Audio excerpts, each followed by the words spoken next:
যখন একটা ট্যুরে আসি বা ধরেন সি পার্ল হোক, বে ওয়াচ হোক, যে কোনো একটা রিসোর্টে যদি আমরা উঠি, এখানে কিন্তু আমার একটা ভিআইপি লাউঞ্জ থাকে।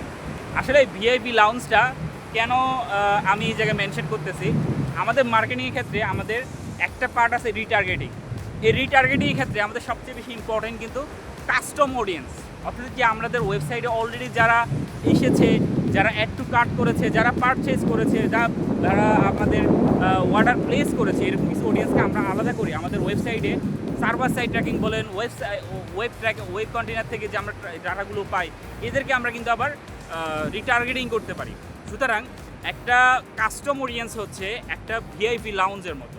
তো ভিআইপি লাউঞ্জে আমাদেরকে যেভাবে আমরা রিটার্গেটিং করলে বা ধরেন ভবিষ্যতে এসে আমরা তার থেকে একটা ভালো আরওয়াই পেতে পারি, সেম ওয়েতে আমাদের কাস্টম অডিয়েন্সটা কিন্তু আমরা ওভাবেই ডাটাগুলো ইমপ্লিমেন্ট করি, যাতে আমরা রিটার্ন অন ইনভেস্টমেন্ট আরওয়াইটা বেস্ট নিয়ে আসতে পারি।